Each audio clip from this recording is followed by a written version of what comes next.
Hello students, तो आज हम कवर करेंगे एंटी गाउट ड्रग्स। तो हम इसका क्लासिफिकेशन देखेंगे, इन उसका मैकेनिज्म ऑफ एक्शन हम देखेंगे। तो इसके पहले के लेक्चर में हमने ये पूरा पार्ट कवर कर लिया है और इसके नेक्स्ट लेक्चर में हम एंटी रोमेटिक ड्रग्स देखेंगे। तो चलिए हम स्टार्ट करते हैं।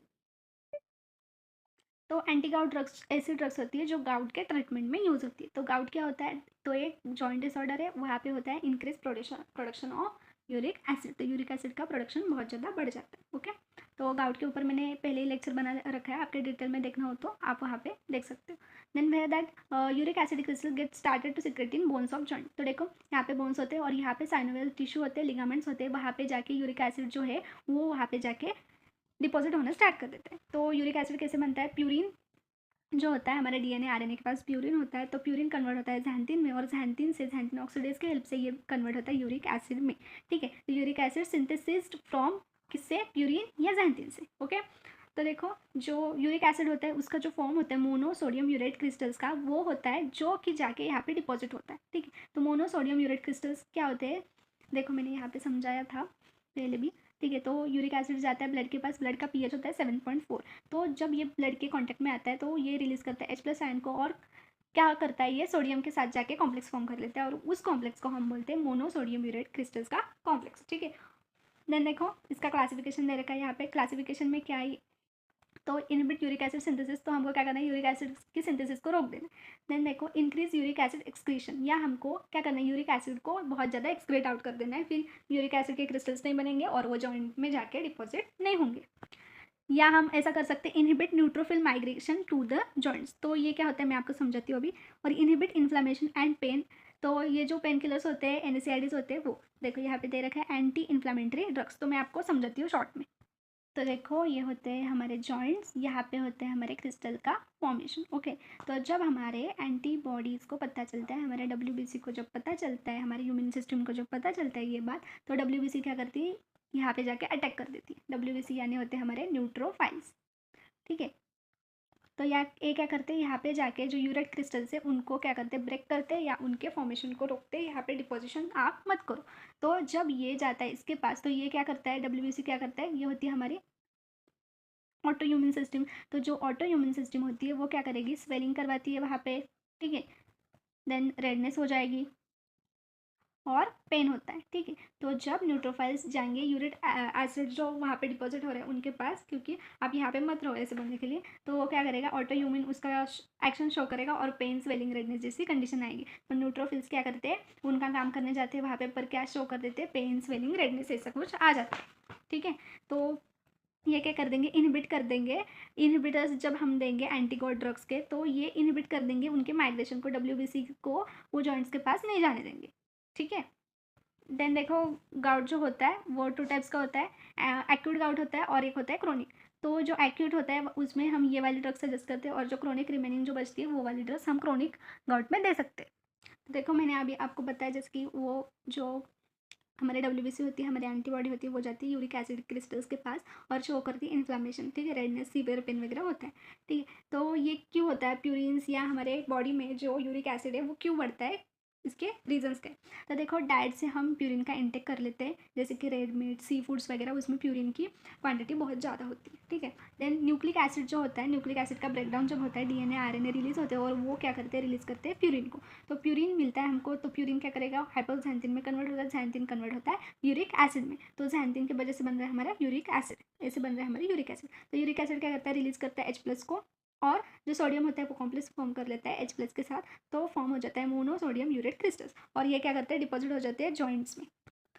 तो जॉइंट्स में ही क्यों डिपॉजिट हो जाते हैं ये क्रिस्टल्स, ऐसे दूसरी तरफ क्यों नहीं होते? तो जॉइंट्स में क्या होता है? जो हमारे ब्लड का फ्लो क्या होता है? स्लो होता है। तो जहाँ पे ब्लड का फ्लो स्लो होता है वहाँ पे जाके ये मोनोसोडियम यूरेट क्रिस्टल्स क्या हो जाते हैं? डिपॉजिट हो जाते हैं। ठीक है, तो चलिए अभी हम देखते हैं मैकेनिज्म क्या होते हैं वो जो एंटी गाउट ड्रग्स है उनका। तो ये एक अलोपेरेनॉल जो है वो एक प्यूरिन एनालॉग है और ये कॉम्पिटिटिव इनहिबिटर है। मैंने कॉम्पिटिटिव इनहिबिटर भी पढ़ा रखा है पहले, आप देख सकते हो जाके। देन जो अलोपेरेनॉल क्या करता है? xanthine ऑक्सीडेज जो है, जो xanthine था हमारा, xanthine कन्वर्ट किस में हो रहा था? यूरिक एसिड में। ओके, तो xanthine किससे हेल्प से कन्वर्ट हो रहा है? xanthine ऑक्सीडेज के हेल्प से। तो अलोपेरिन जाके क्या करेगा? xanthine ऑक्सीडेज के ब्लॉक कर देगा, फिर कन्वर्जन नहीं होगा यूरिक एसिड का। ठीक है, तो देखो हाइपोxanthine और ज़ैंथिन ऑक्सीडेज से बन रहा है ज़ैंथिन, फिर ज़ैंथिन कन्वर्ट हो रहा है यूरिक एसिड में with the help of xanthine oxidase. तो हमको क्या कर देना है, इनको इनहिबिट कर देना है कि आप फॉर्मेशन मत करो यूरिक एसिड की। देन ऑलिपिरेनॉल जो है वो क्या करता है, सोल्युबिलिटी इंक्रीज कर देता है यूरिक एसिड की। क्या करेगा ये, increase the solubility of uric acid. जब यूरिक एसिड सोल्यूबल हो जाएगा तो इजीली एक्सक्रीट आउट हो जाएगा यूरिन के थ्रू। ओके, देन हम देखते हैं यूरिकोसिरिक्स। तो ये है हमारे प्रोबेनिसिड एंड सल्फीपैरानोजोल। ठीक है, तो ये जो ड्रग्स होते हैं ये क्या करते हैं, यूरिक एसिड को क्लियर कर देते हैं, उनको एक्सक्रीट आउट करते हैं। ये एक वीक ऑर्गेनिक एसिड्स होते हैं।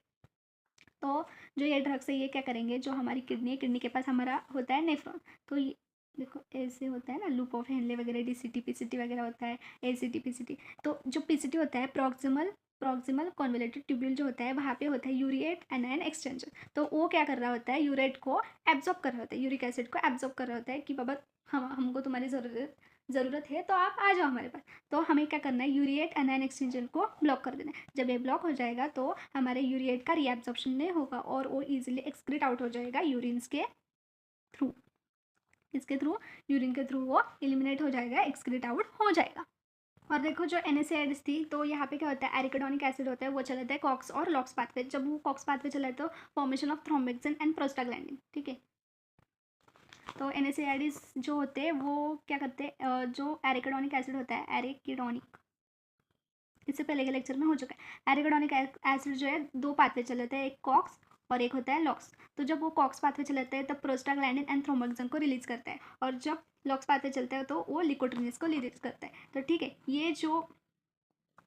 ये क्या होते हैं, हमारे लोकल हार्मोन्स होते हैं। क्या होते हैं, लोकल हार्मोन्स। तो ये क्या करेंगे, लोकल हार्मोन्स होते हैं तो ये क्या करते हैं, इन्फ्लामेशन शो करते हैं। इनके वजह से हमको आता है इन्फ्लामेशन। तो हमको क्या करना है, इनको ब्लॉक कर देना है, हमको कॉक्स पाथवे नहीं होने देना है, लॉक्स पाथवे नहीं होने देना है। तो जब हमारा कॉक्स और लॉक्स पाथवे नहीं चलेगा तो प्रोस्टाग्लैंडिन नहीं रिलीज होगा, थ्रोम्बोक्सिन नहीं बनेगा और लिकोट्रिन नहीं मिलेगा। तो एंटी इन्फ्लामेटरी जो एक्शन होती है वो शोन नहीं होगी। ठीक है, ऐसा NSAIDs का वर्क होता है। ठीक है, देन यूरिकोसिरिक्स क्या करते हैं, क्लियरेंस कर देते हैं यूरिक एसिड को और रीएब्जॉर्प्शन रोक देते हैं किसका, यूरिक एसिड के जो क्रिस्टल्स है उनका। देन ऑलोपिरिनल क्या करता है, वो क्या करता है, ज़ैंथिन ऑक्सीडेज को इनहिबिट कर देता है to form the uric acid. Okay, आपको समझ में आया कि क्लासिफिकेशन क्या है एंटीकोड ड्रग्स का। इनहिबिशन, यूरिक एसिड को हम नहीं फॉर्म होने देंगे, या हम क्या करते हैं, यूरिक एसिड की एक्सक्रीशन को बढ़ा देते हैं, हम पीसीटी में रीएब्जॉर्प्शन उसका रुकवा देते हैं। ओके, देन इनहिबिट करते हैं migration of WBC and neutrophils. तो न्यूट्रोफिल्स नहीं जाएंगी यहाँ पे और जो इन्फ्लामेशन है वो नहीं होगा हमको। और जो ये यहाँ पे इनहिबिट इन्फ्लामेशन एंड पेन, तो हम क्या करते हैं, कॉक्स एंड लॉक्स पाथवे को इनकी हेल्प से बंद कर देते हैं, फिर क्या इन्फ्लामेशन शो नहीं होता। और तो क्या होता है गाउट, हमने ये देखा। तो क्या होता है, उसमें जो जॉइंट्स होते हैं वहाँ पे उसका डिपोजिशन हो जाता है किसका, यूरिक एसिड क्रिस्टल्स का। तो ये हो गया हमारा क्लासिफिकेशन और मैकेनिज्म ऑफ एक्शन, इतना ही है इसमें। और ये 5 मार्क्स में आएगा ज़्यादा से ज़्यादा, और 2 मार्क्स में 10 मार्क्स में तो ये नहीं आता। तो ये हो गया हमारा लेक्चर। तो गाइज़, आपको वीडियो अच्छा लगा हो तो लाइक करो, अपने फ्रेंड्स के साथ शेयर करो, चैनल को सब्सक्राइब करो। आपको नोट्स की रिक्वायरमेंट है तो मेरे व्हाट्सएप ग्रुप से जुड़िए। ग्रुप की लिंक मैंने डिस्क्रिप्शन और यूट्यूब के बायो में दोनों तरफ दे रखी है। Thank you guys.